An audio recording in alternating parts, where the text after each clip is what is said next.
Hey, welcome to the Soapboxx Podcast. I am your host, TJ Legacy, and I am joined with our crew, the family, on episode 38. We're glad to be here. I'm here all the way from NYC. We have my man, Alan York. What's going on, Alan? Good people. Hope everybody is okay. Just ducking the Rona All like right. everybody else, man. Just ducking the Rona. Got you. And all the way from Boston slash Brockton, we have your girl, Jesse. What's up, Jesse? What's poppin'? What's poppin'? Yes, and all the way from Duval County, you know her name. What's up, Ish? How you doing? How you Hey, feeling? hey, I'm good. I am very well. How's everyone out there? Everyone is good. People are filing in. Today is a very special episode because I really wanted to talk about with all of that's going on with the COVID-19, the coronavirus. We wanted to talk about purpose and purpose and the pandemic. So, and where faith and foolishness can intersect, or Christianity and social political consciousness can intersect in today's trying times. And so I found no better guest than Bishop Talbert Swan, who is a radio host, who is a National Iota Phi Theta Fraternity Incorporated chaplain, and he's a good follow on Twitter as well, where he's going at it every day, speaking the truth. So, what's going on, Bishop? How you doing? Welcome to the Soapboxx. I'm good. Good to be on. Glad you had me on today. Great topic to talk about tonight, and just glad to chop it up with you guys. Yeah, man. And so I just wanted to let everybody know that in the link description, you are a part of the Soapboxx Nation. You are a part of this crew, this family. So we want, whenever you have a topic, please make sure, or if there's a topic that interests you, if you would like to call in via video chat, you can video chat and be a part of the broadcast. Make sure you share this broadcast with your Facebook groups and all of your pages so people can join in on the conversation. All right. And make sure you follow the Soapboxx Podcast at Soapboxx Podcast with 2X on Instagram. And follow us and like our page on Facebook. Bishop, how's the social distancing and everything? I want to start off with that. How's that been treating you lately? Well, what's it's your daily routine? It's rough. It's as a people, Black people, we're relational people anyway, and as a subculture of our overall Black culture, we have a church culture, and that is very relational, very much embedded in the spirit of fellowship, coming together, touching your neighbor, telling your neighbor something, giving somebody a hug, all that kind of stuff. That's how we do. And for us to now be faced with a situation where we can't come together, even with family members, because we don't want to put them at risk, with your mom and them, and your sisters and brothers and your church family and your fraternity, and you can't have brothers night, and you can't go bowling, and you can't do the things that we normally do. This is strange to us, as a people. And so it's somewhat difficult. And a lot of people are having a difficult time coping with this, what seems like a new normal. And even though it's only been a couple of weeks, it seems like it's been an eternity, It does. in terms of folks not being able to have that, real live interaction with one another. And so folks are really having a difficult time with this. Yeah, it has been a difficult time. Ish, how have you been coping with the pandemic so far, with the social distancing and all of the lockdowns? She's locked down. Okay, I'm unmuted. Yeah, I've go been ahead. coping very well. I'm naturally a pretty calm person. So again, I stick to that demeanor. I'm also rooted in faith. So there's not extreme worry. I trust what's going on. I trust the process. I don't stay inside necessarily all day. I make sure to go outside, work out. I have a daughter. I make sure she gets like some fresh air to ride her bike, ride her scooter.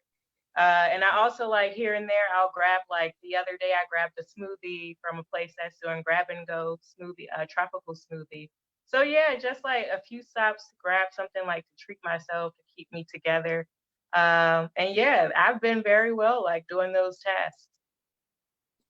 What about you, What about you, Jesse? How you been coping? Because I know you have kids as well.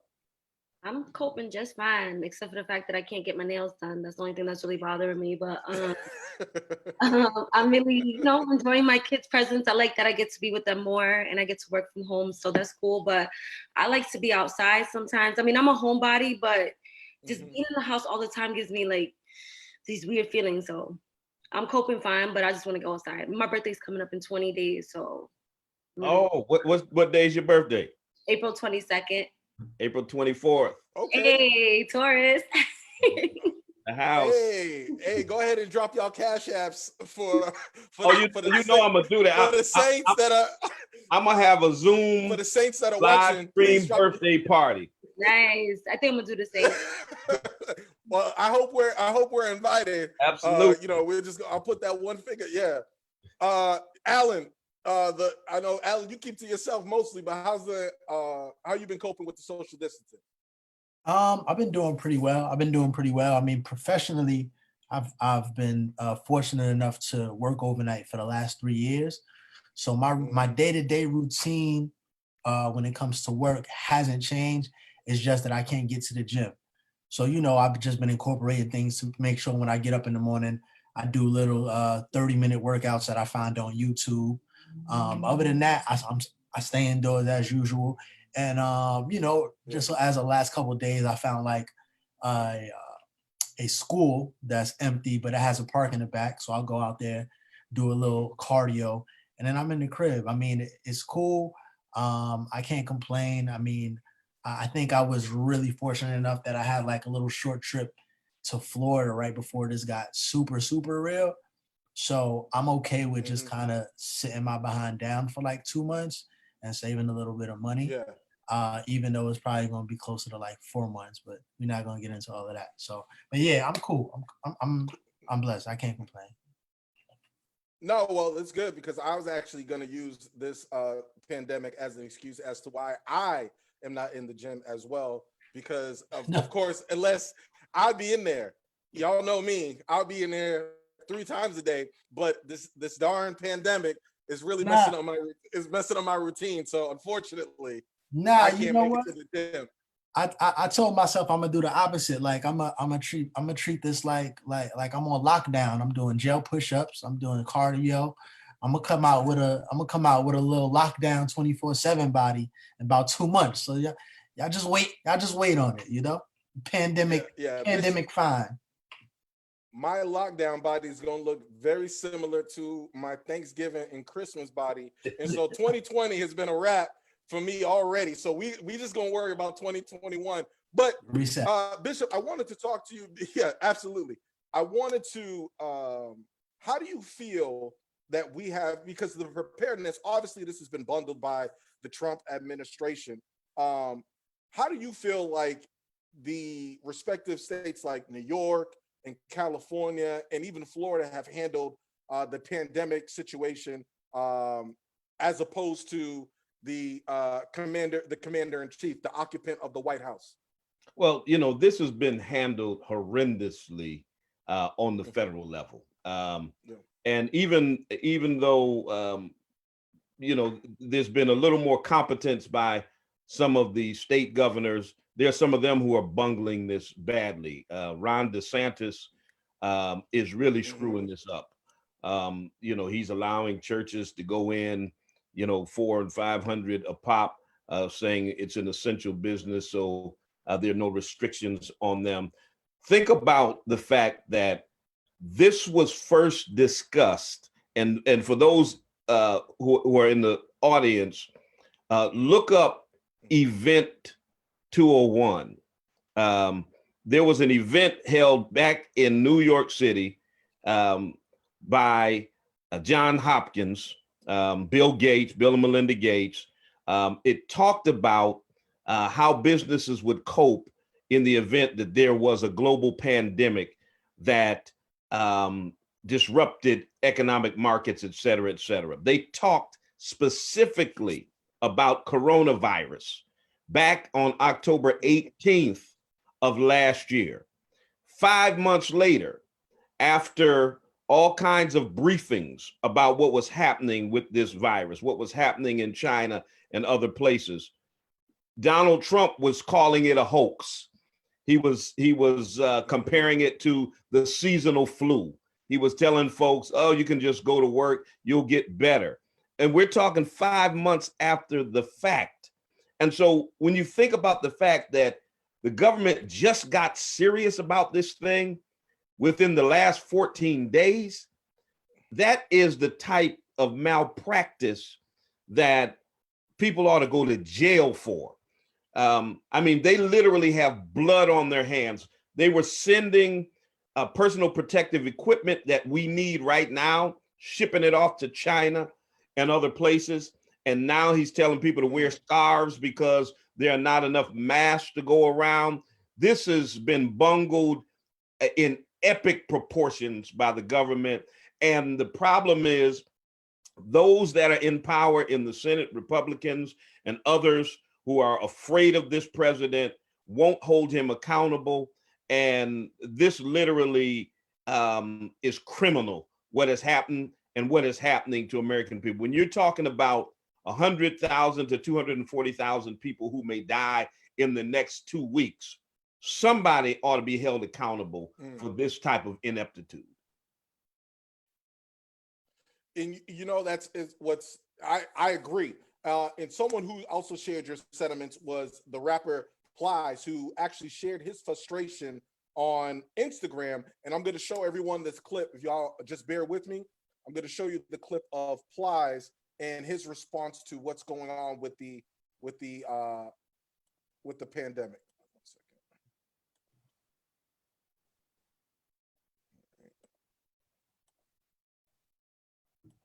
Because he went off.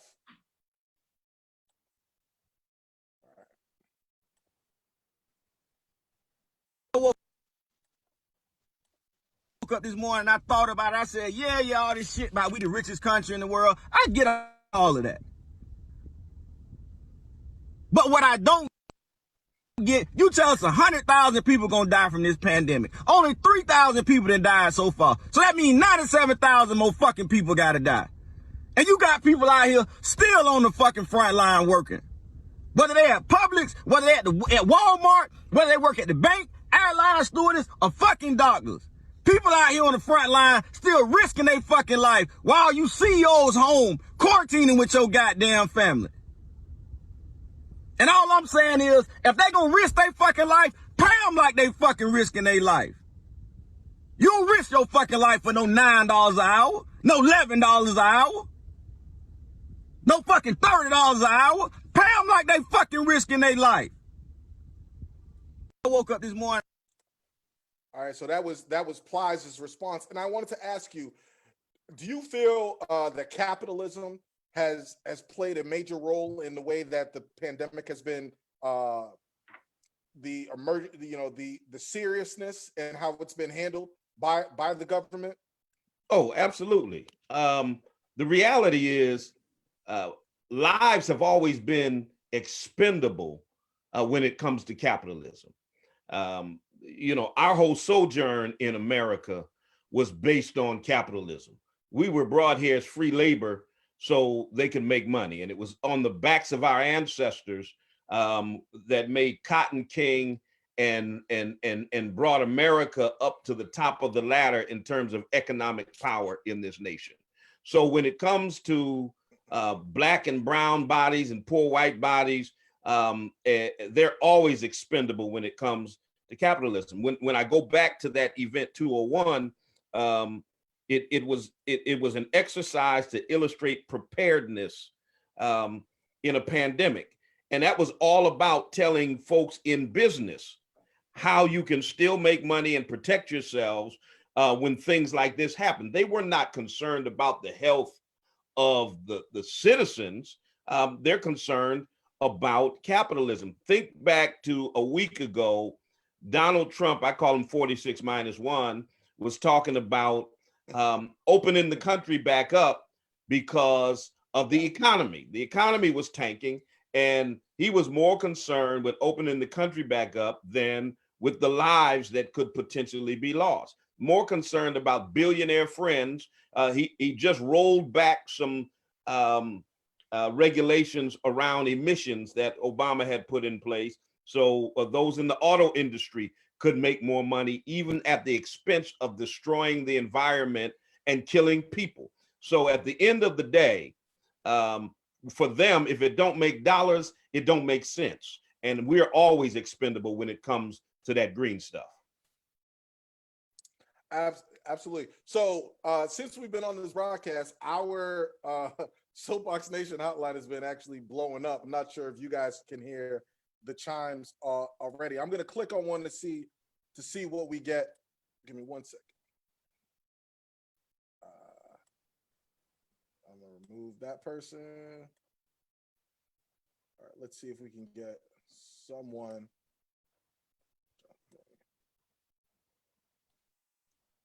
Hello, you're on with the Soapboxx podcast.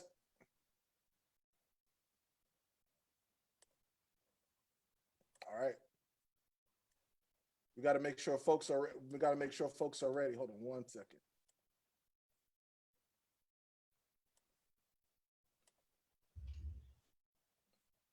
Hold on. Got to make sure folks are ready. So you know what I'm noticing here. I'm noticing a trend, and I was going to save this, but I'm going to talk about it now. You tend to go, not even tend to go back and forth, but you tend to speak the truth on Twitter. And you have a lot of these, what I call suspected white supremacist trolls that you speak the truth to. What is that like your, most people will ignore them. Why do you feel it's important for you to go back at them on social media? Well, I think challenging white supremacy, racism, and anti-Black bigotry is vitally important. And see, as a man of faith, as a Christian pastor, I understand the history of Christianity when it comes to the oppression of our people.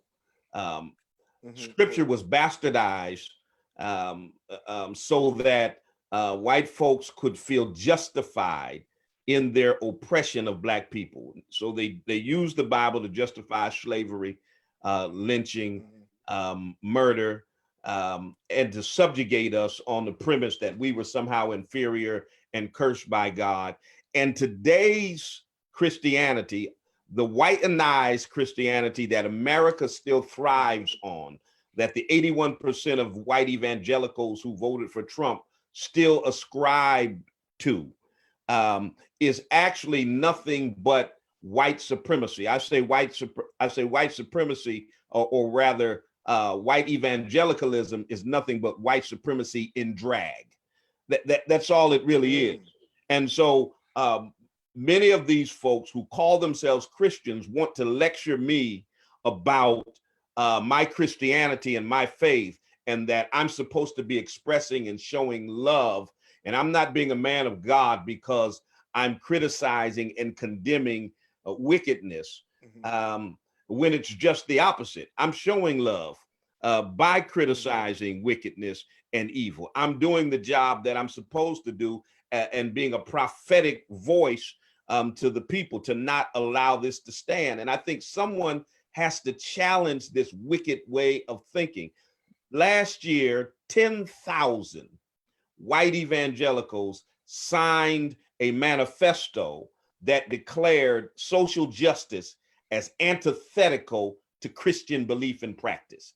Now, when Jesus gave his first sermon, he said, "The Spirit of the Lord is upon me, for he have anointed me to preach good tidings to the poor. He sent me to release the captives, those that were unjustly imprisoned.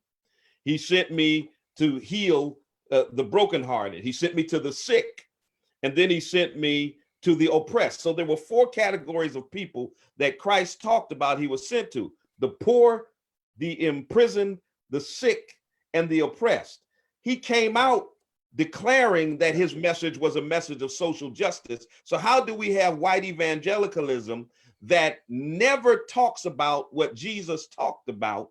And then they want to put that off as Christianity. So I feel like it's my job to debunk all of these myths, to refute all of these things that these faux Christians have to say, and to present a gospel that is more in line to what Christ really lived about.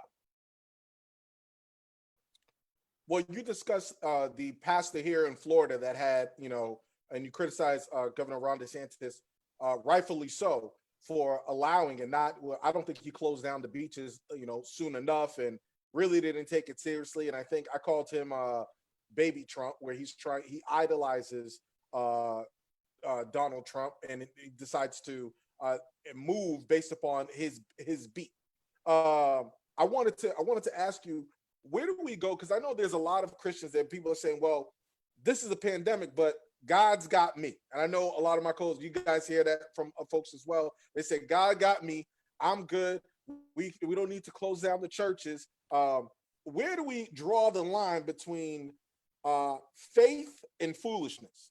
Yeah, I was talking about that just the other day. I had a call on my Monday radio broadcast, and the caller said, well, Bishop, if you know the Bible, we don't have to worry about this mess.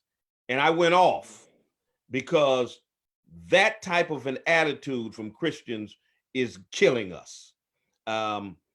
Every year, I preach funerals of people of faith who died too soon because of cancer, diabetes, and many other preventable diseases, because they were dependent on their faith to keep them safe instead of responsible living.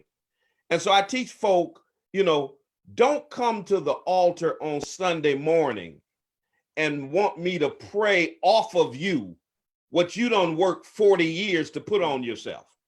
Now, you done spent 40 years not taking care of your hypertension, 40 years overeating, not exercising, being stressed out. And then when you got to go see the doctor because you got surgery, you want to come to me to miraculously pray it off you. No, when you can live a responsible life that can mitigate a lot of these health challenges that we have, God gives us common sense. And common sense says that if the experts are saying this virus is 3 times more contagious than your seasonal flu, that the way to stem the tide is to stay home, is to not gather in large groups, then we ought to listen to the experts. I believe God works through scientists. I believe God works through doctors. And I believe it's foolish faith to say that I can go out here and do what I want to do and God's going to take care of me. You wouldn't go to the top of a building and jump off and say the Lord going to take care of me before I hit the ground. Well, that's in essence what you're doing here. You're rolling the dice with your life in the name of faith. And that is dogmatic foolery. That's theological malpractice. Yeah. Jess, you had a follow-up? Yeah, so I just wanted to ask, what have you personally done to further awareness to your church members? Like, what are some things that you've been telling them to do, just be smart about this? So what we've done, we've put out the best information that we have available in terms of telling people how to take care of themselves, how to safeguard themselves. We've limited our services now. We're streaming our Sunday services. We're doing virtual via Zoom Bible studies on our Bible study night, and we're teaching our people that they need to do everything in their power to take care of themselves. We're also providing the information. The CARES Act was just signed, so we're going to be all this week communicating to them, the small business owners, the individual families, how they access those resources, because a lot of times what happens is the government provides resources and the people who need them the most don't wind up getting them. We can go back and talk about affirmative action that was originally meant to level the playing field for Black folks, but the biggest beneficiaries of affirmative action have been white women. And White so folk, oftentimes what happens when these type of bills get passed, the folks who really need it aren't the ones who it trickles down to. So we're trying to do our best to communicate what they need to do to access these funds, to take care of themselves. So that's, you know, we're just doing the best we can to communicate to our folks how to take care of themselves and how to act responsibly as a faith community, to stem the tide of this pandemic. And so really quick, I wanted to point out that there's a different type of Christian, or a different perspective, at least, that we can look at. And I fall under that umbrella, as far as like, I have extreme faith and extreme peace in believing that this is a part of God's plan, and there's not anything really we can do about it as far as the overall plan and purpose of what's happening. At the same time, I understand there are steps and work to be done that I can do to protect myself and to protect others.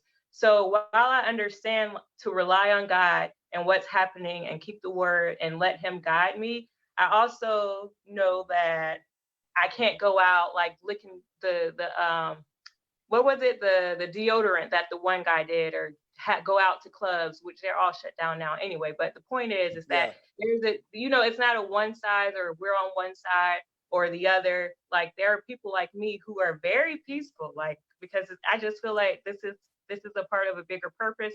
None of us can do anything about it other than take proper precaution and proper steps for safety and to look out for our lives. Well, that sounds like a very balanced approach to deal with this particular situation, and that's the type of approach we ought to take when dealing with life in general. I preached the message before: do your part and allow God to take care of the rest, and that's the best that we can do.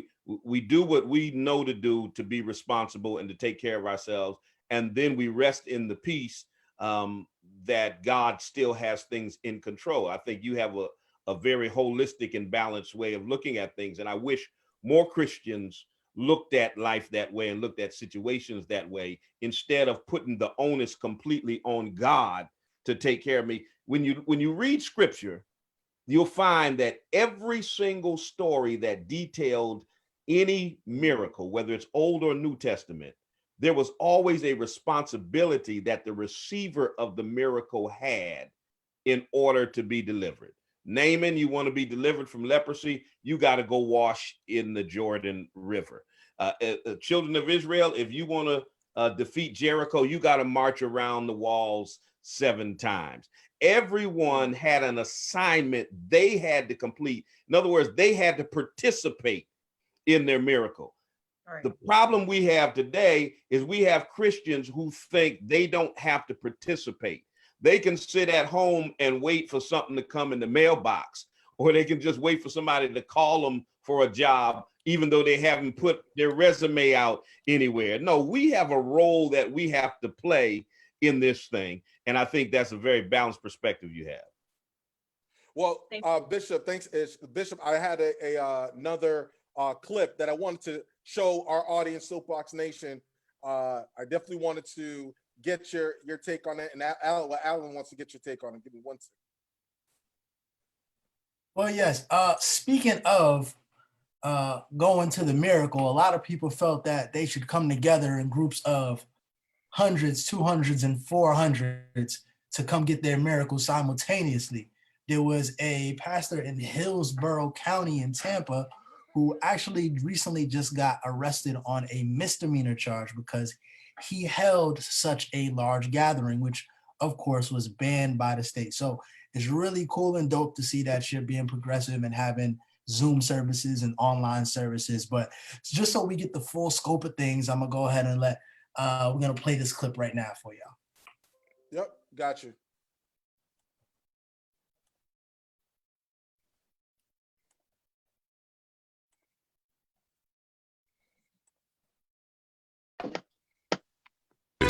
Breaking news right now at 3, a Hillsborough County pastor is under arrest after hundreds of people packed into a mega church for services despite orders from law enforcement. ABC Action News reporter Wendy Lane joins us now live near the church with the details she's learning at this hour. Yeah, so just yesterday, the church held 2 services, one of them estimated to have 400 to 500 people crowded in the sanctuary together. This video is from that service. It was live streamed on YouTube, and you can see people standing shoulder to shoulder in the church.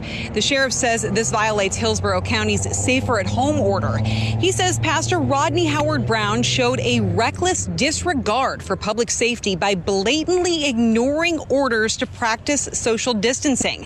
The pastor is being charged with a misdemeanor for unlawful assembly and violation of the public health emergency order. Now, Sheriff Chronister says Pastor Brown lives in Hernando County. That's where he was arrested, and that he will not be transferred to Hillsborough County at this time because of coronavirus guidelines. Live in Hillsborough County, Wendy Lane, ABC Action News. Yes. So as we can see, some people are not necessarily adhering to common sense. Now, the pastor's name being now Rodney Howard-Browne, I was 1,000% sure that was a brother. However, to my surprise, it is not. So Mr. Brown had absolutely no intention to listen to common sense, and he wanted everyone to come get their miracle simultaneously and spread it all across the state of Florida. How do we feel about that, Bishop? Now, Rodney Howard-Browne, I'm familiar with him. He's one of those right-wing, conservative, Trump-loving Republicans. And the irony of this situation is it wasn't even that he violated the state, because Ron DeSantis has not put in a stay-at-home order. He violated the county. He got a misdemeanor charge because the county, whoever's in charge of the county has better sense than the governor of the state, ironically. But this was complete irresponsibility. Knowing the way this virus is spreading and bringing folks together like that on the premise that they're going to spread faith somewhere. No, they're going to spread coronavirus. Now, the trouble I have with that is it's not just ignorant white pastors that are doing that.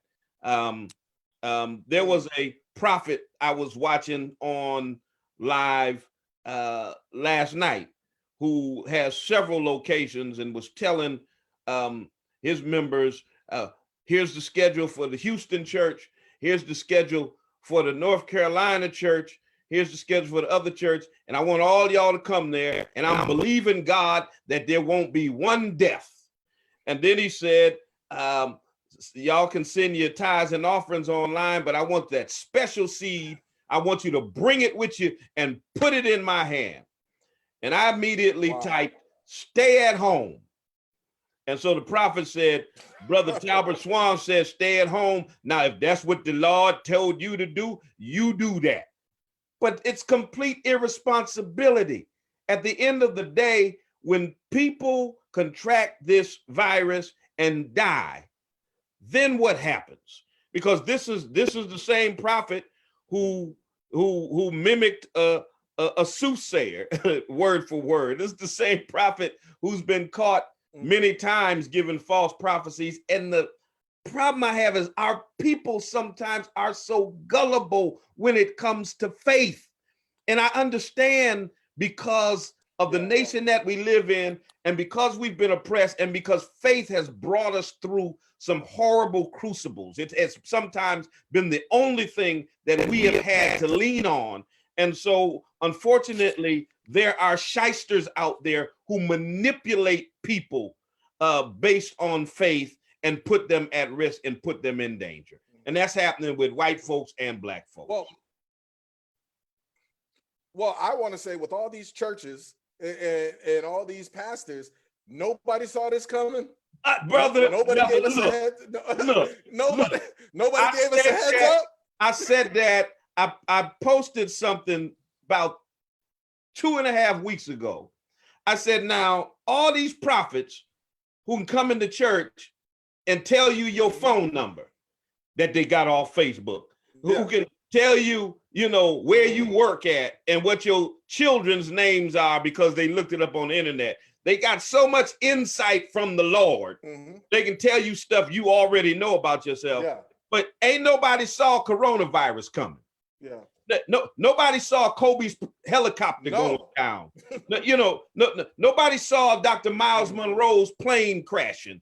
Nobody can see any of these real life-altering, world-changing events.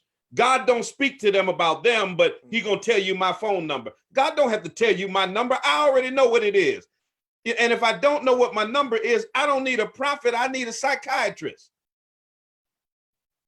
Yeah. And they also tell you that God told them about the building fund. I mean, I was raised in the church, and I have yet to see one roof be fixed, Bishop. Not one in all the churches that I've ever visited. But God told them for me to have an extra offering. And this is why I don't visit people's churches, because I'm very awkward when it comes to the special offering. Because when they have church and they tell you, all right, all the visitors stand up, it just seems like when they talk about that special offering, that they are piercing you from the pulpit and making sure they're looking directly at you. You see what I'm saying? I think churches ought to be responsible, especially when it comes to being good stewards over what people give to it. But people have to hold churches responsible for what they do with their money. I've had several what I call capital campaigns, but what we've done in our church is whenever we've done that, we always produce tangible results as we go along. So as people are giving, they see the parking lot being repaved. They see the roof being fixed. They see the pews being padded. They see the computer lab being built to help our young people and the children in the neighborhood. So people have to see tangible results for what they're giving to the church, and not this perpetual building fund that they never see anything come out of. Yeah, for the record, my church had a building fund, and we did get the building. So there are churches that do tell the truth. Really? Yes, we got a new building. That is, look, I probably know one other one in the 33 years of my life. So, there are some out there. There are a lot of good pastors out there that are doing the right thing. Unfortunately, the shysters get magnified, and those are the folks that are in the spotlight, and they are the ones who give the church a bad reputation. Yeah, I feel like what do you feel is the state of the Black church? Because back in the 60s, it was a staple in the civil rights movement. It was a staple making sure we bring in social political awareness and gathering people. It was the hub of our community. And where do you see it now? It just seems like, and the perception is, and I know that there's some good churches, but similar how we say the bad apples, they use the bad apple narrative with law enforcement. We have to say,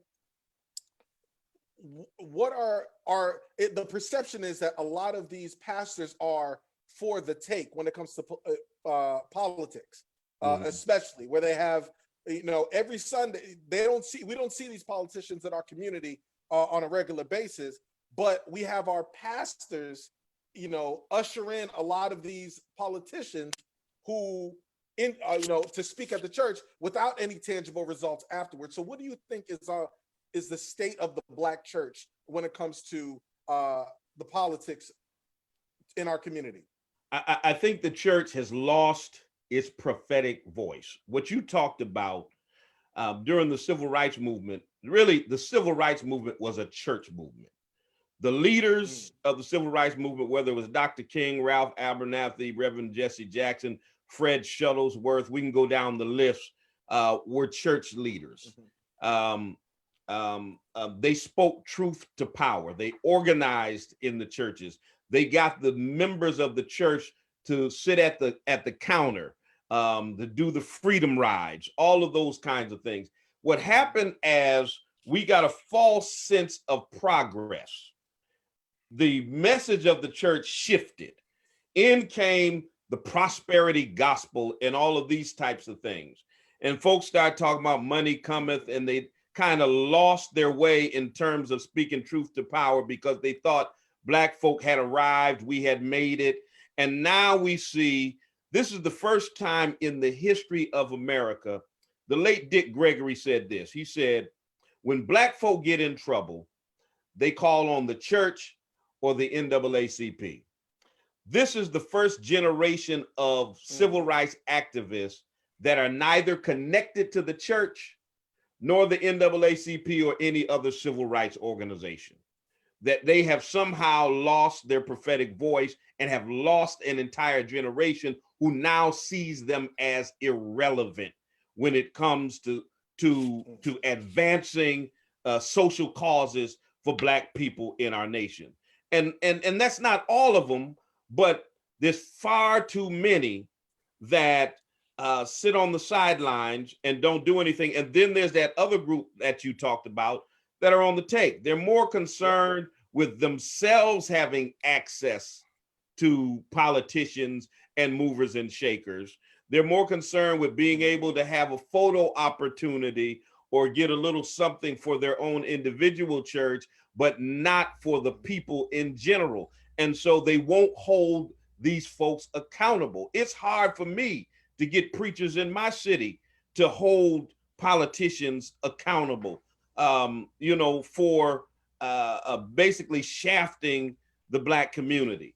And unfortunately, you've got a whole generation that's looking at the church like, yeah, we see that you allowed America to make us a hashtag generation, hashtag Trayvon Martin, hashtag Michael Brown, hashtag Stephon Clark, hashtag this one, hashtag that one. And while we were being made hashtags, y'all was shouting and dancing, having conferences, and all that stuff. And none of y'all were out on the front line, as the Black Lives Matter movement rose up. They were looking to see where is the faith community. And once again, I said that's not all, but it's far too many. You still got some good brothers. You got good brothers like Freddie Haynes in Dallas. You got good brothers like Michael Bell down in Fort Worth, Texas. You got a number of good brothers that are out there doing the work of the Lord, but they're too far and few in between. So let me ask you, if you're as a man of God, because I've criticized these pastors for going up to the White House, personally, but I'm not a man of God. Would you accept an invitation if he said, "Hey, I want to sit down and have a conversation with you"? Would you have a conversation with the president? I would go. Now, man. Now, I would have to know the results, brother. Now, here's the major difference. If Brother Swan was sitting at that table, you would not see a video clip of everybody going around the room kissing Trump's derriere and congratulating him on what a great leader he was. You would see one of those clips of this brother saying, now, how in the hell you gonna get Black folk together and have us sitting here giving you congratulations when you're calling Black women dogs, you're calling Black athletes sons of bees, you're calling Black nations S-hole nations, you're advancing policies that hurts the least of these. See, I would challenge him based on his policies, his practice, his rhetoric. And my problem with the Black preachers is not that they just went to meet with him, but that they all sat there like a bunch of buck dancing sycophants, all scared to challenge him. We come to speak truth to power. When the prophets went to see the king, when Nathan went to see David, he went to see David and said, "Thou art the man." He challenged him on his sin. When Elijah went to see Ahab, he challenged him on his sin. And so if we go to the White House, the governor's mansion, or the mayor's office at City Hall, not prepared to challenge them and speak truth to power, then what are we doing there? And I'm tired of photo op preachers. And that's what we have. Far too many want to take a picture in the White House. I'm not concerned with taking no picture with Trump or with no other politician. We're the one who's supposed to be connected to deity. They ought to want to take a picture with us. We ought to be the ones setting the agenda instead of following theirs. Hey, I agree. I wanted to, as we said, I'm gonna set up this next clip for you. I wanted to get your thoughts on that, on this clip, and then I'm gonna throw it over to Ish, who has a story that she would like to present. All right, so give me one moment.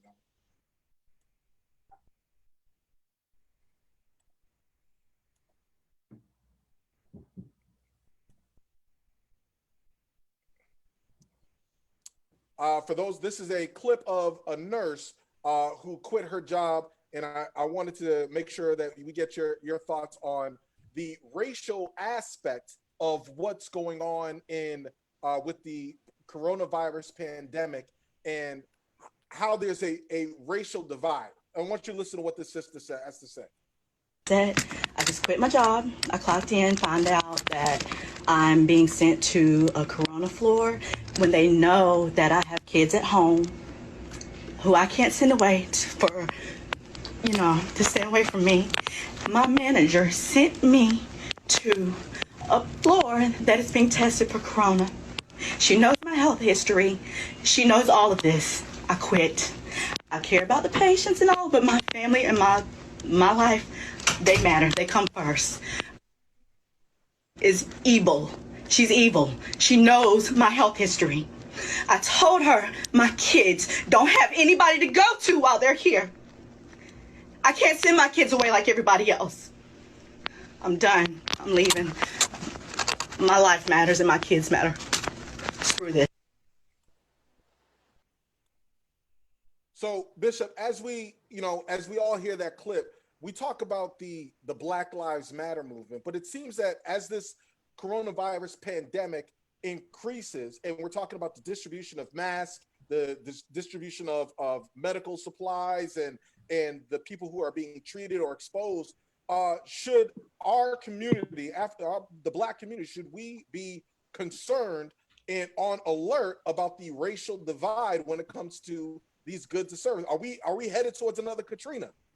Listen, believe it or not, and I know folks are going to say that coronavirus has no respecter of person in terms of who contracts it, who gets sick, who dies. That's true. But believe it or not, it's still based on race. Now, what do I mean? There are so many disparities around health, around socioeconomic status, around education. And when we talk about health, we got to talk about the fact that Black families and children are the most likely to suffer from asthma. Black women are most likely to suffer from breast cancer. Black men are most likely to suffer from prostate cancer. Black folk are most likely to suffer from hypertension and heart disease. Black women, 3 times more likely to have lupus. We're more likely to have sickle cell. Viruses that affect the respiratory system have a direct impact on exacerbating other pre-existing conditions.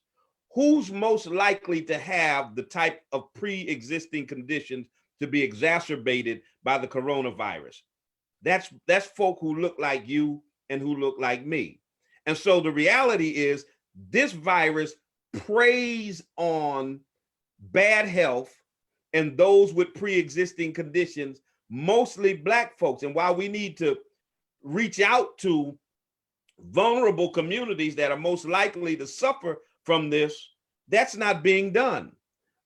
Medical facilities right now, and I was on a call just the other day about this, they are categorizing people by who is most likely to survive.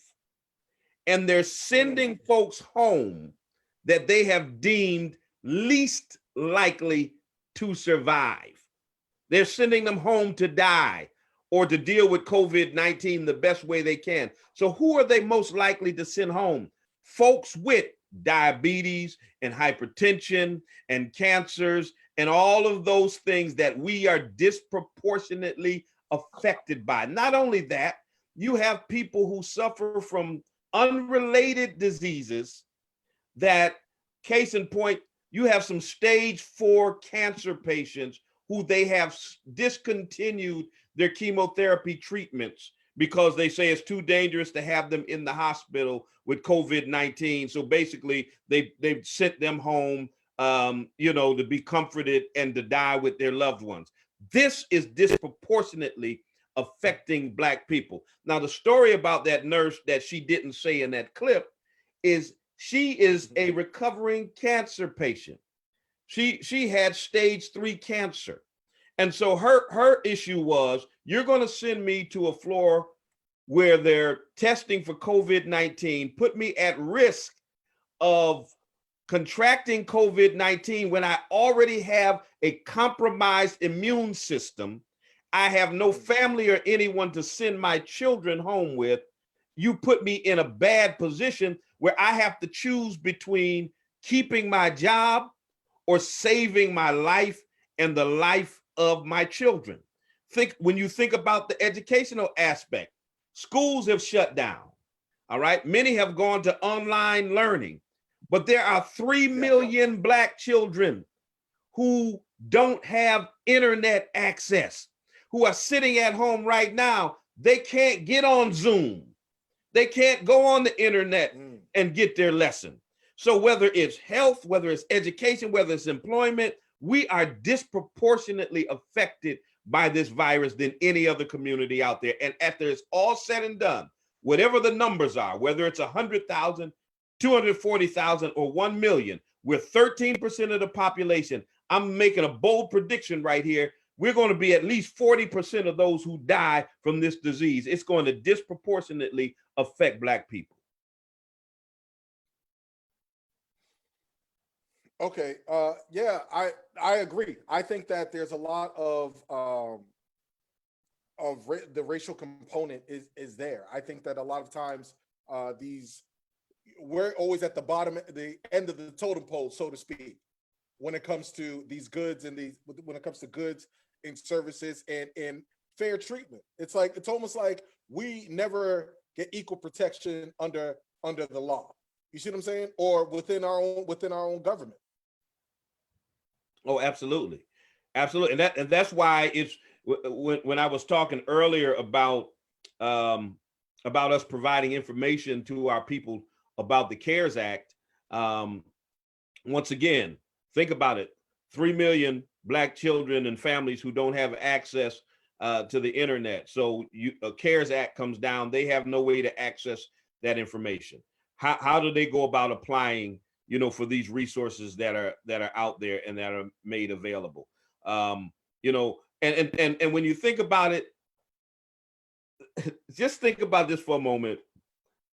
As much as Black folks have suffered in America,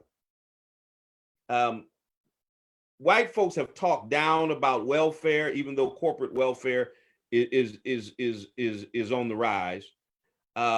They've talked about entitlement programs. They've thumbed their nose. They said we wanted a handout. All of a sudden, when COVID-19 comes on the scene and white folks are being affected, their jobs are being affected, okay? Their businesses are being affected. All of a sudden, Congress can look up under a mattress and find $2 trillion. Now, don't get it twisted. Don't think they found $2 trillion to help our Black behinds. They found that $2 trillion to shore up their businesses and their houses and their economy. Now, we're eligible to apply for it, but you better believe, my brothers and sisters, they didn't go find $2 trillion for Black folk. They got that money for themselves. Yeah, absolutely. Hey, just wanted to let everybody know who's watching. We are on with Bishop Swan. We're so grateful to have him on our podcast live stream. Thank you all for watching and listening to this podcast. Bishop, so on this show, and we're going to get back to talking about the coronavirus, but I really want to discuss some pop culture topics with you on this show, specifically with Rihanna. So Jesse, you had something that you wanted to, what's going on, Rihanna?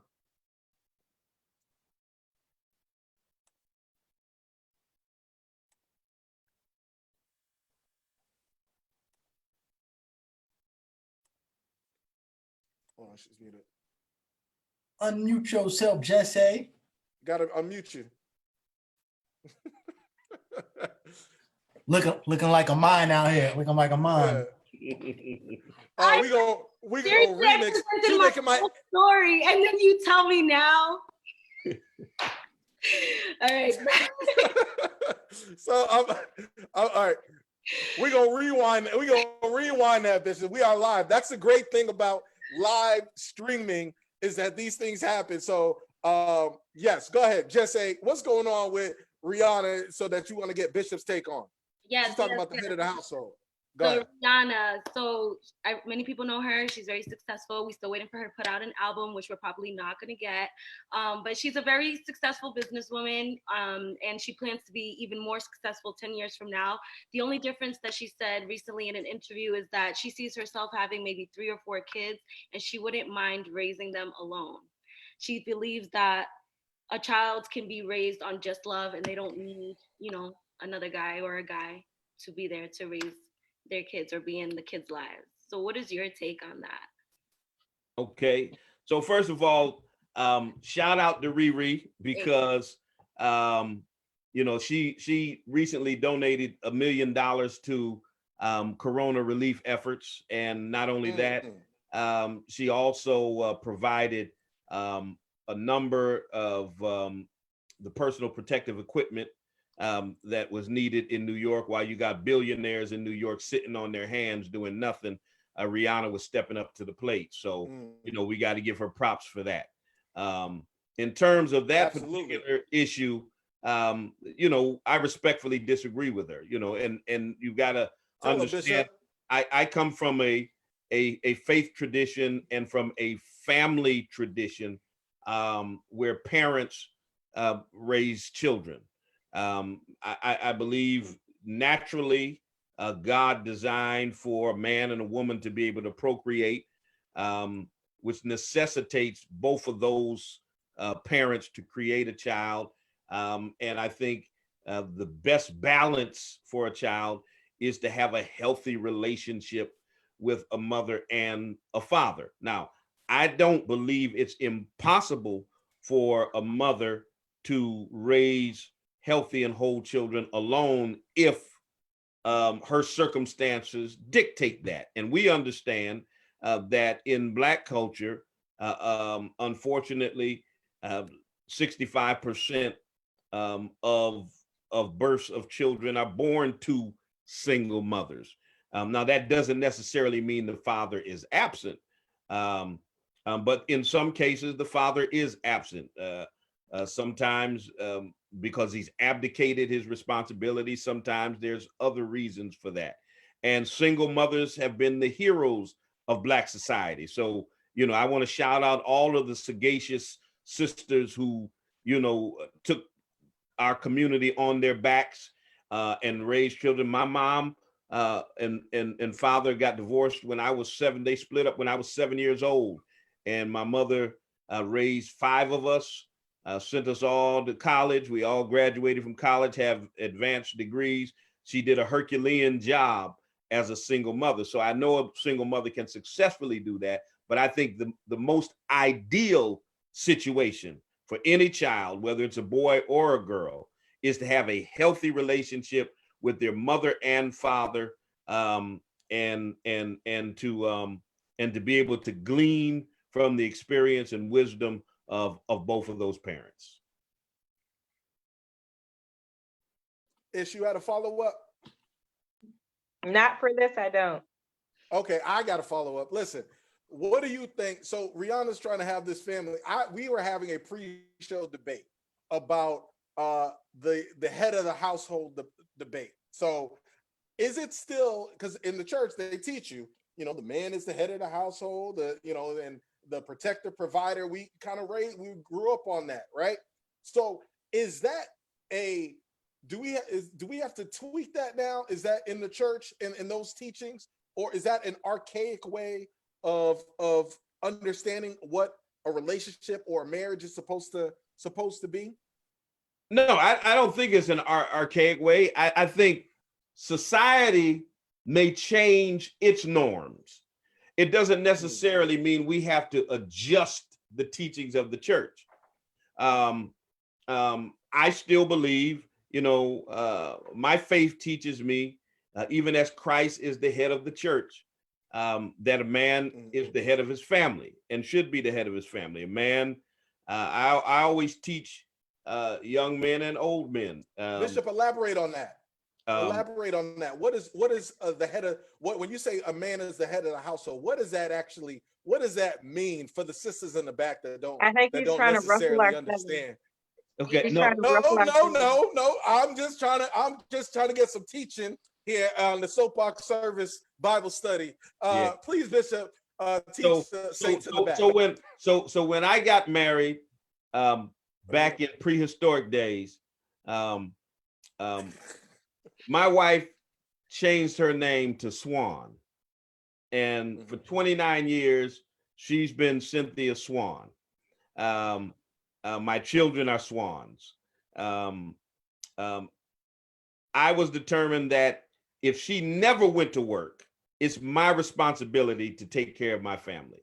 I believe in the 3 P's of manhood, that the man ought to be a priest, a provider, and a protector. Now, when I say a priest, that means you ought to be the spiritual head of your home.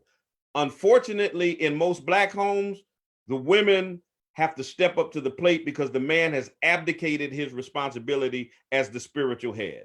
So the women are the ones who bring the children to church. The women are the ones who nurture and teach. If there is faith in the home, it's in most cases, it's taught and nurtured by the mother while the father sits on the sideline. But I believe we ought to be the ones who lead the family in prayer. We ought to be the ones who teach the family about God and about our history. We ought to be the priest of our home. Second, we ought to be the provider. That means everybody's situation is different. However you decide you want to work out, the finances and how your home works, if you're agreeable to it, that's fine. But I believe ultimately the ultimate responsibility, if my wife decides tomorrow I'm going to quit my job, I'm not going to pay another bill or do anything, it's still incumbent on me as the man to provide for my home. And so, I have an old school traditional home. I pay the big bills. I pay the mortgage. I pay the car notes, the car insurance. I mean, she pays her cable bill. She gets her nails done. She buys some groceries and stuff. But the heavy lifting, that's what I do. I'm the provider. I'm paying my son, who's a sophomore at UMass, and I get whacked on the 10th of every month by UMass paying that college tuition. I'm the provider. And then I'm the protector. That means I put my life on the line for my wife and children to protect them. If we hear a thump in the middle of the night, I don't tell her, baby, go see who that is. Go see what that is.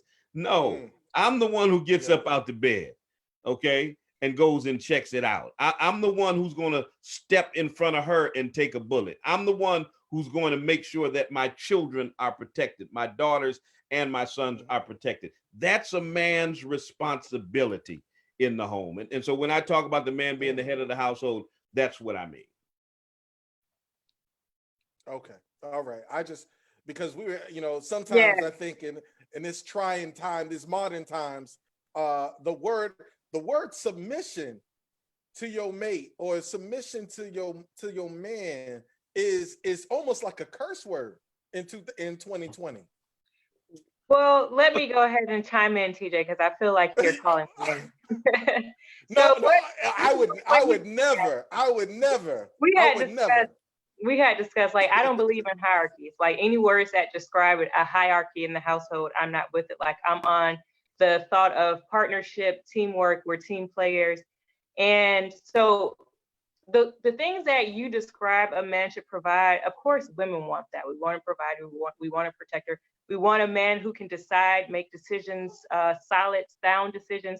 I think that women can also make sound judgment, sound calls. So I always make sure like that part of the woman is not diminished, as far as like not seeing us as a person to make calls in the household. The other part is, I think that I look at it more as like the strengths, like as far as like your protection, for example. Men by nature, most men at least, most grown men in comparison to grown women, you're naturally stronger than we are.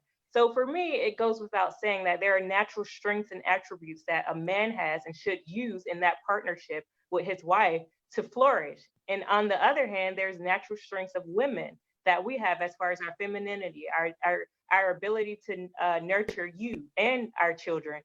We should definitely have those in the household and let those play out, their strengths play out. So I'm not opposed to essentially like what has been put in place for us. I'm just not with the hierarchy, because I do think a lot of men twist that, and then they try to take away a woman's ability to have a say so in, you know, decision making, what goes on in the household. And that definitely, it's not me. Like, you're not gonna tell me that I can't make a choice or a decision within our partnership. Oh, I agree with you on that. I think while being the head of the household, we are still in partnership with our spouse. We don't lord over them. And see, that goes to the scripture teaches us, husbands, love your wives as Christ loved the church and gave himself for it.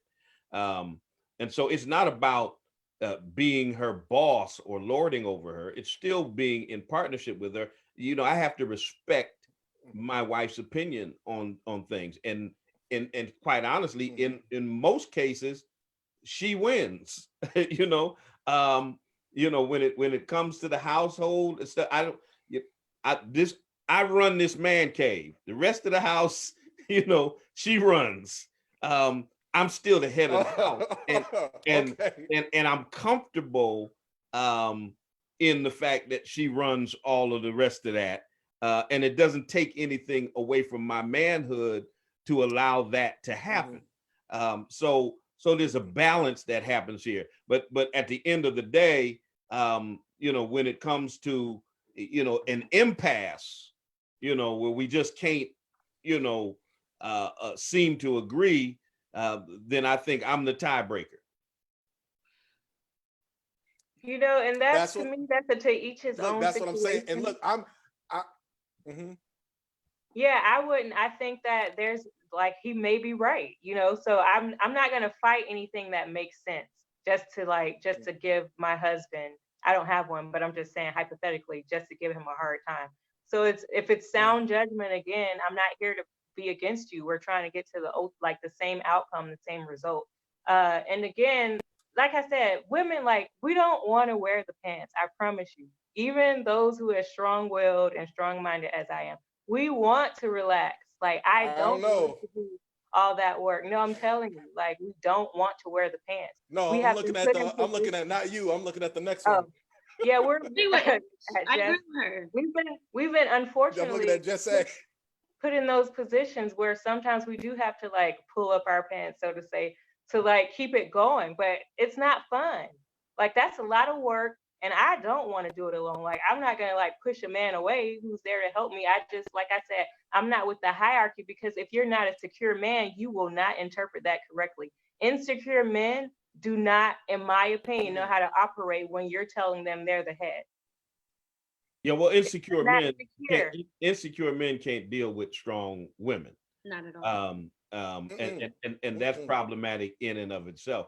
And quite frankly, strong men and secure men want a woman who has an opinion, who thinks for herself, who is strong, and who can be an asset, you know, to the relationship and to the home.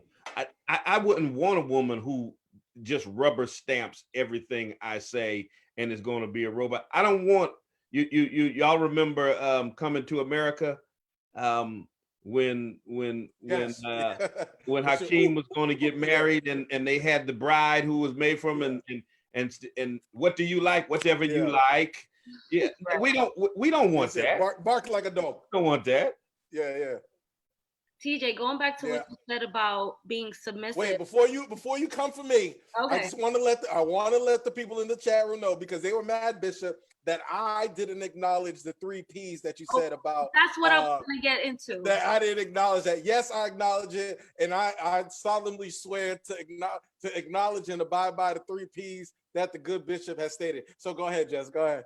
That was my point. Guys Oh, expect you to be submissive, and they don't follow into that category of the 3 P's. And I'm not going to submit to a man who isn't the priest of the home, who isn't the provider of the home, who isn't the protector. Like, why would I do that? That's stupid. But you know what? Then that's on me too. Like, they probably just gotta go. And you know what? You're not obligated to. Even from a biblical perspective, the Bible says, wives, submit yourselves to your husbands as it is fit in the Lord. There's a caveat, there's a qualifier to that.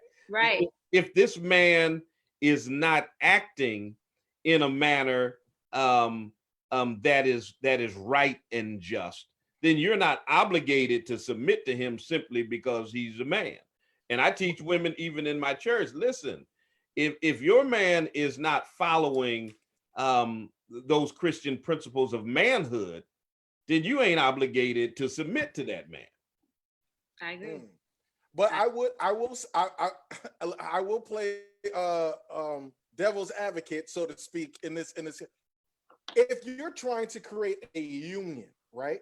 Can you create a union with 2 people with an independent mindset? Because you hear a lot of, okay, I'm an independent man, or I'm a go-getter. And you have women that say, well, I'm an independent woman, similar to the Rihanna's. I think that's what she's saying. I'm independent. I shouldn't depend on no man.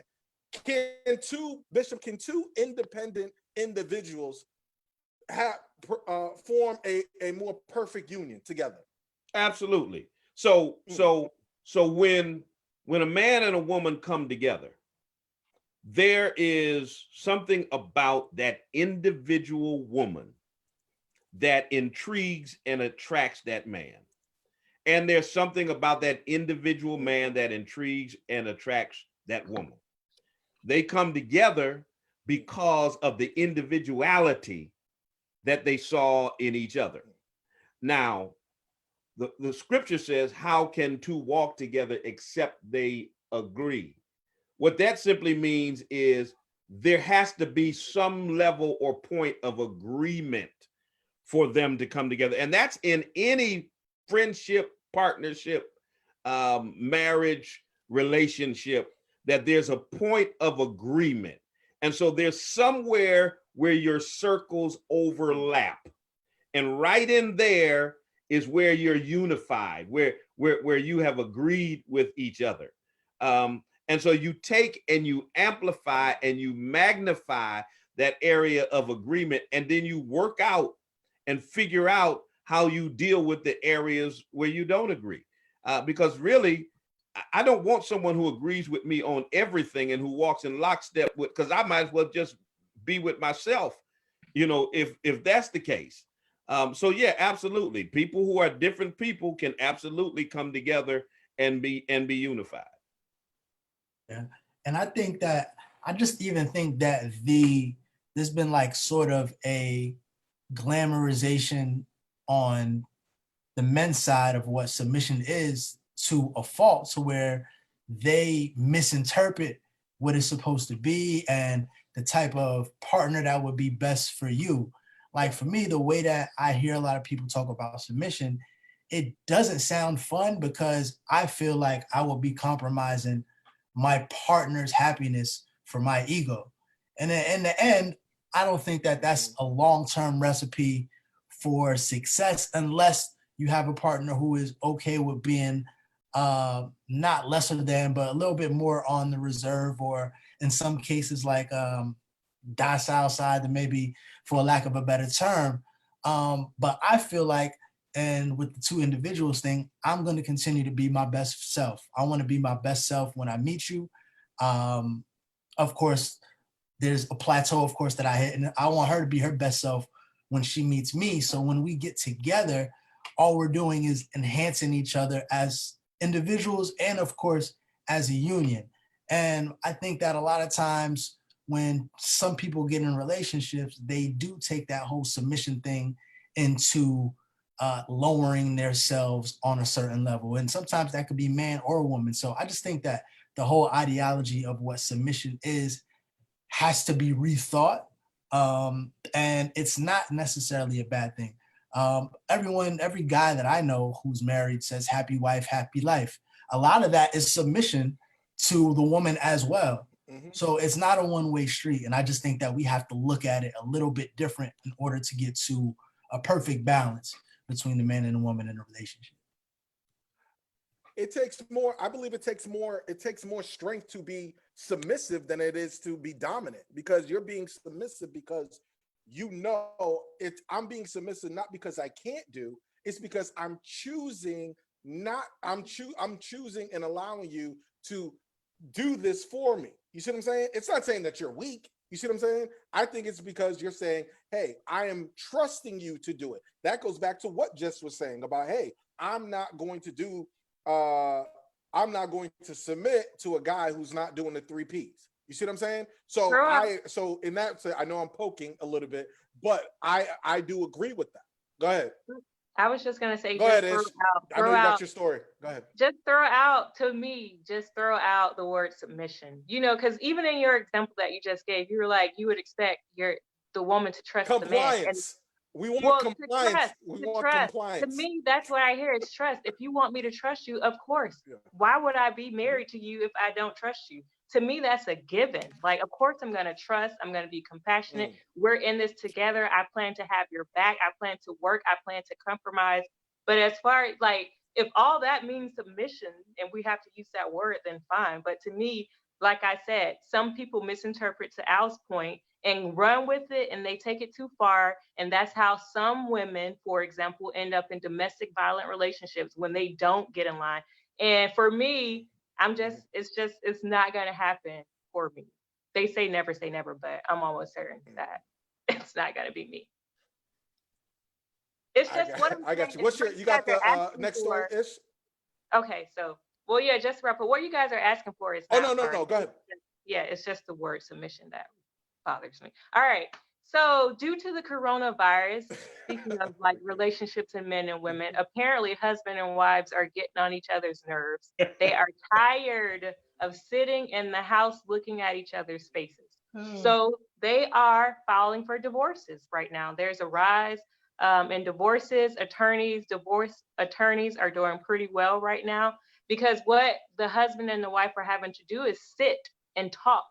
And they're talking about things that they normally wouldn't, the rough, the tough, and they're not coming to agreement. And apparently they're deciding to get a divorce. However, because I'm always going to have some good news. There's another story linked to where I pulled this one from, which is Power 105.1. There's a New York Times story that shares during another crisis. It was like Hurricane Hugo in 1989. Divorces had risen, but marriages also increased as well. So that's the side of the story that is not always shared. It's like, although people are driving each other crazy and realizing we're done, there are other people who are like, I love you, let's get married, So what do you guys think as far as why these husbands and wives are having a hard time with dealing with coexisting together and they're married? Well, the paradigm has shifted. And while when things were normal, when we didn't have to worry about a pandemic that was ravaging the nation, everybody went about their daily routine. She was going to work or doing whatever she was doing. He was doing whatever he was doing. And there was limited time that you kind of intermingled and mixed together. Now, all of a sudden, you go from being away from each other 8, 10, 12 hours a day to being around each other 24 hours a day. And now you have to sit there with a person that you have kind of become disconnected from. And in many cases, you may not even really know anymore. It's kind of like the empty nester syndrome. Parents spend so much time raising their children, and then when they're all gone out of the house, you're sitting in the house with this stranger, you know, that you have to get to know all over again. And I think there's a little bit of that that's going on top of people are anxious, you know, people are uncertain. So there's a lot of tension, there's a lot of stress, and people are snapping. You know, my brothers, I have a thread with my brothers. One of them sent a little meme that had a man was sitting off at the table with his head down, and she was saying something about, could he stop blinking so loud? He was getting on her nerves. That's what happens after 2 weeks quarantine. And I said to my brothers, that was me last night, because my wife literally went off because I was eating my chips too loud in the bed. But I mean, it's just, you know, it's a really stressful time for people. So you have to go back to the man cave? Yeah, I had to go back down to the man cave. And so people are on edge. People are really on edge, and they're around each other, and they may still love and care about each other. And maybe when quarantine is over and things get back to the normal routine, you know, things will shift back. But it's a very stressful time right now. I agree. I think a big factor in that is sports. I was saying a big part of that is sports. There's no sports. It's like you said, it's literally isolation with your partner. And to me, a lot of times, and this is just my opinion, I think there's a lot of folks out here that are getting married because they want a wedding. And there's not a lot of people that want an actual union. They don't want an actual partnership. It's the glitz and glamour. It's the, you know, it's the sensationalism of the proposal. Now it's not something that's intimate between you and your family or somebody. Now it's, I got to broadcast it on social media for everybody to see. So there's a superficial foundation to a lot of these marriages. And I think now the cream is rising to the crop. Those who are actually meant to be together or equally yoked are going to stay together. And those who really weren't supposed to be together, or you settled, which is a conversation for another day, those are the relationships or the marriages that I see that are going to be in the most trouble. And you know, there's also going to be 9 months from now, there's going to be a lot of babies born as well. They're predicting a big baby boom because of folk being quarantined together. That's right. And there will be a lot more child support cases. And we're going to have to call them the corona. You got to follow up? No, I was just saying, oh, TJ, so much work to do. No, there's going to be some. You mean to tell me that there's not going to be some child support where they like, look, we was born. There will be. Yeah. Okay. Okay. That will be a consequence as well. Okay. Yeah. There's gonna be that boom. So if you know, for all your law students, go into divorce law. Well, I tell you what, you know, for all of those who are getting divorced and stuff, I think there's a lot of side folks who are having a difficult time right now too, because you know they can't be seen and they can't call or anything else. Yeah. Not that any of the listening audience has side folks, you know. Well, you know, one of the things that I think is also occurring is that, What? No, go ahead. Okay. No, I was just going to briefly add, I think that people's mental illnesses like are stirring up and surfacing. And so if you already had like a slight case of anxiety, depression, different things like that, bipolar disorder, I think that this confinement is ruffling people, rubbing us the wrong way. And we are not, maybe if you used to go to work and calm down or go for a run or, you know, go play a sport or watch sports or whatever you may have done to kind of like balance yourself again. I think that some of that has been taken away from people. So now you're sitting in the house with your partner and people are battling their mental illnesses and learning how to be like that person with a partner. And also the partner who may be receiving like the behavior, like they're on the receiving end. I think that they may not know how to handle or cope or deal with what is stirring up in people who are hurt, whose mental illnesses are surfacing more, since we are basically sitting in a box. So that's, for me, I think that's really like something to look at right now. I'm trying not to say like all of the crazy, because that's rude and that's like the last thing you're supposed to say. But it's like everybody up in here sitting in the house losing their minds. Listen, if Bishop is getting yelled at for eating a bag of chips loud in the house, I ain't got no shot. I'm gonna be single forever. Look, I'm gonna be a serial dater. But Bishop, go ahead, Alan. Nah, just speaking of that, and then just kind of bringing everything full circle with capitalism. I think a lot of people don't know what to do with themselves at this time because a lot of adults don't have hobbies. And a lot of adults don't have hobbies because we don't really get to nature the things that we like to do, because as soon as we get out of academia, we have to get into the workforce, right? So when they do have this time alone, they don't really know how to function because they can't go to their usual routine. They don't necessarily know what part of the brain to tap into to keep themselves stimulated. And that's all just a byproduct of the rat race that a lot of us end up falling in, just trying to survive from the 9 to 5. So I absolutely agree. Bishop, how important is it right now during this pandemic? Because I honestly believe, and talking about spirituality, that this is that God is putting everybody on pause right now. And similar to, and kind of playing off of what Alan said, is if he's putting you on pause to kind of like, I feel like everybody's in an incubator right now for you to have a restart, because eventually life is going to go back to turn around full circle, right? And so how important is it during this time of this incubation time for people to spend time cultivating their purpose?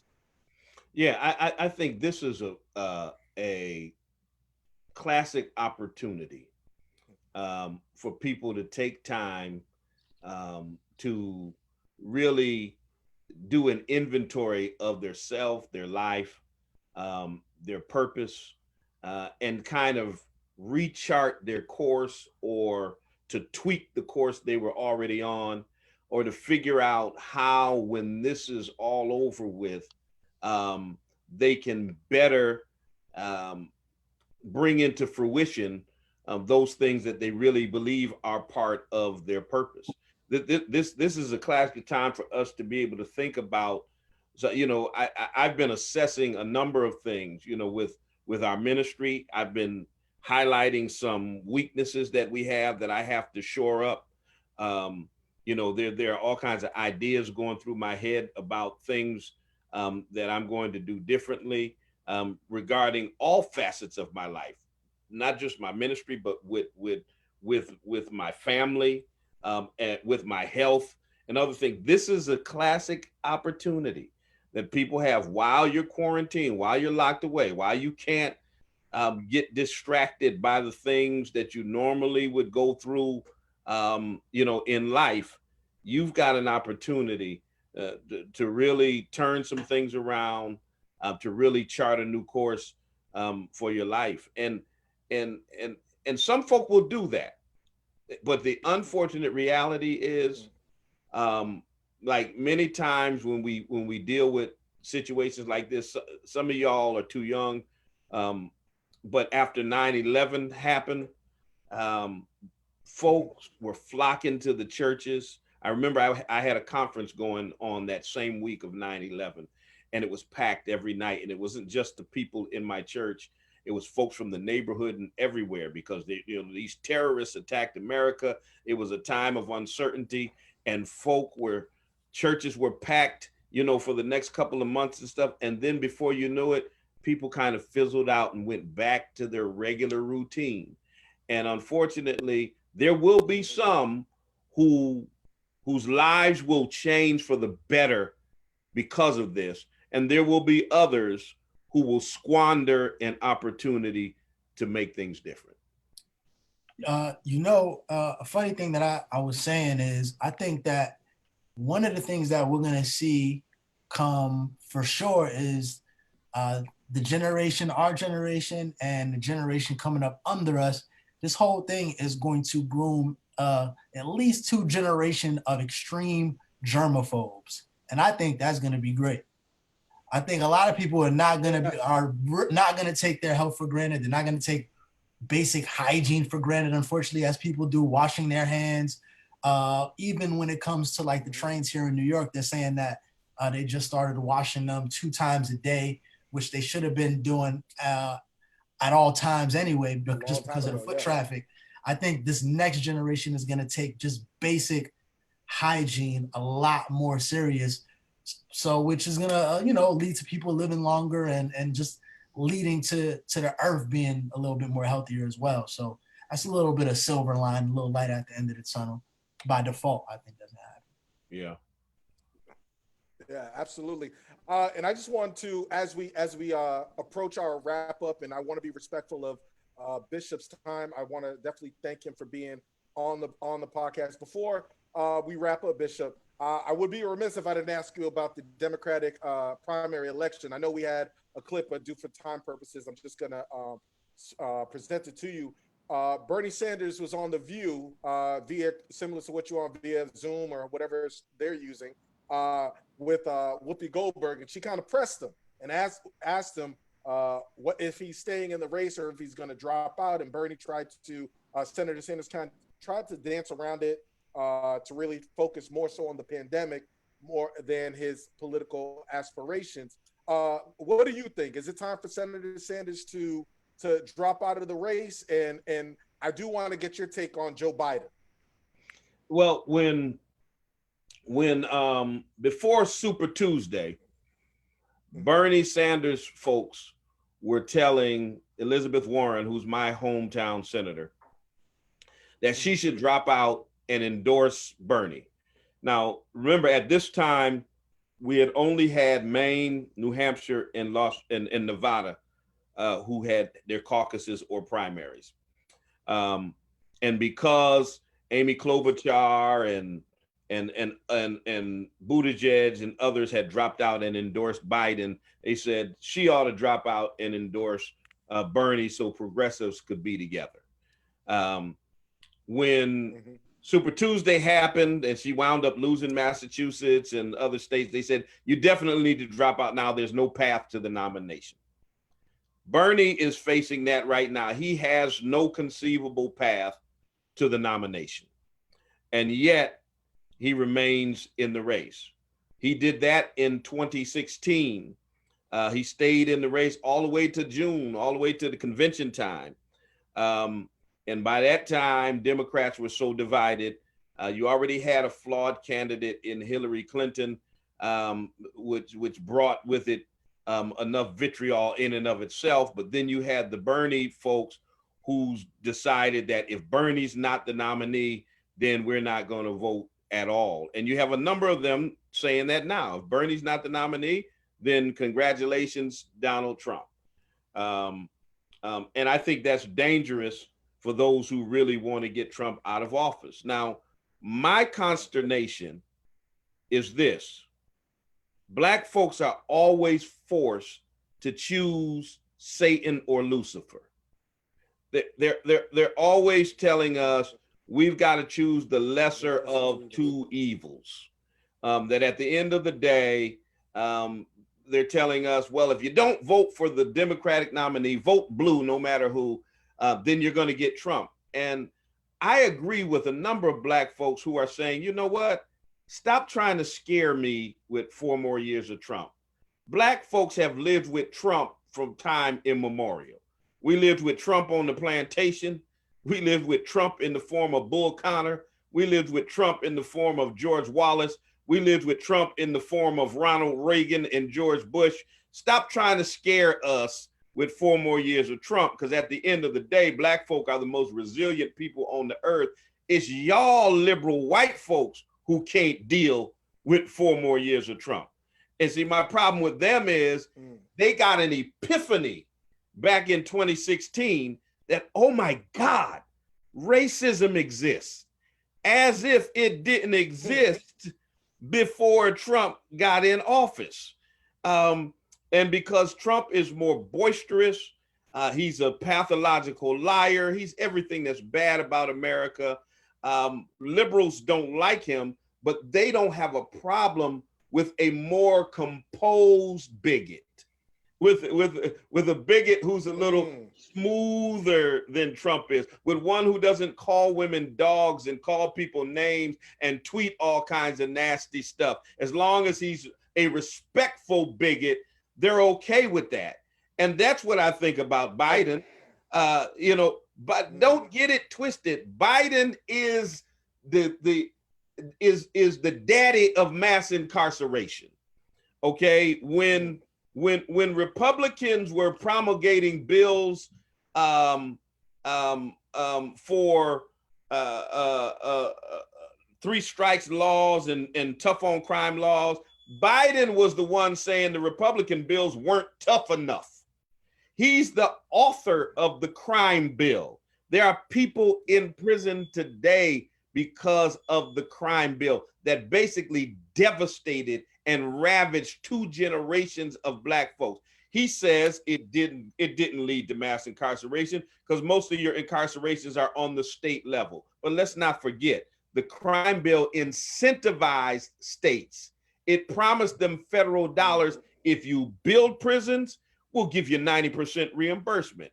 If you promulgate longer sentences, if you keep people in jail longer, we'll give you billions of dollars. So states changed their laws so they can get money through the crime bill. And within 10 years after the crime bill was signed, the prison population doubled, with Black men being 13% of the population, yet over 50% of the prison. So let's not get it twisted.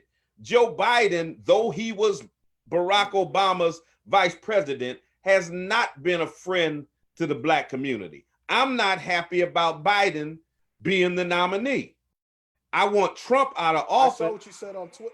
Yeah, but unfortunately, to get Trump out of office, once again, to get rid of Satan, I got to vote for Lucifer. I saw what you said. You had a strong stance on Biden. You said America has to choose between 2 rapists. Oh, exactly. I mean, I'm not paraphrasing. Think about where we are right now. We're in the middle of a global pandemic where our government has botched it so badly, they're predicting hundreds of thousands of deaths. Okay? Not only are we in the middle of that pandemic, but then simultaneously, we've got a madman in the White House accusing medical staff of stealing masks. And then voters are arguing about which old 70-plus-year-old white male accused rapist is going to be the best president. If that doesn't speak to you about white privilege, white supremacy, and white patriarchy, I don't know what else would. You will never have a conversation in America about which old Black male accused rapist is going to make the best president. You ain't going to never have that conversation. Facts. Speaking truth. Bishop, I definitely appreciate you being on. We have a segment on the show as we end and we wrap up. We call it the moral of the story, where we kind of summarize what we discussed, put a bow on it. So I'm gonna throw it to Alan. Alan, what's your moral of the story? Man, the moral of the story is still wash your hands, stay safe. And if you need to take a little bit of this long haul that we have being in lockdown to decompose, to get yourself mentally right, take that time. Don't be pressured by social media or people telling you that you need to create a business plan within 48 days and do all of this extra stuff. It's okay to decompress and then make sure you get to the to the good stuff later. But it's okay to relax. The whole country's going through right now. And wash your hands once again. Got you. Just say, what's your moral of the story? I have a few things to say. I believe the virus is a man-made weapon to hurt people. And the way I see it is that no weapon formed against me shall prosper. And I will continue to stay my butt in the house, because a fool's lips walks into a fight, and his mouth invites a beating. And pretty much black or white, yellow or red, like Alan said, wash your hands consistently. And for my Christians, just because God got you doesn't mean you're safe from catching the virus. As a Christian, you shouldn't have any fear or panic because of the pandemic, but remain faithful and continue praying. And if you get the disease, or if you know someone who gets the disease and they end up dying, don't lose faith, because you know that this isn't the end, because there's life afterwards. Appreciate that. Good word. Ish, what's your moral of the story? My moral of the story actually incorporates some of the things that they've both said, but so keep your balance, people. Keep your balance. So be ready for whatever's to come, but keep compassion in your heart. You know, keep your faith, but wash your hands. And yeah, just remember, if you're working on your physical, you're protecting your body, make sure you're also taking care of your mind, your emotions, and everything else about you. Like you have to keep yourself grounded, and you have to keep your balance and be smart and prepared. Absolutely. Let's give a round of applause for Bishop before we toss it to him for his moral of the story. Bishop, what's your moral of the story? The moral of the story is we're in a challenging time, but we as a people have always been resilient. We've come through horrible crucibles throughout the history of America. My grandmother was in the Spanish flu epidemic in 1918. We came through the pandemic of racism, discrimination, slavery, Jim Crow, and so much. We're going to get through this. We're going to get through this by holding each other up. We're going to get through this by taking care of ourselves. We're going to get through this by leaning and depending upon our God. So love God and love one another. Amen. Absolutely. And my moral of the story, Bishop, and thank you for that. My moral of the story, Bishop, is 10 years from now, we're all going to look back at this juncture. I believe this is our crossroads for a lot of folks who wanted to do. I had this dream. I wanted to do this. I wanted to start a business. I wanted to get out of that relationship. I wanted. I was going to. This is the season where I think procrastination has to break.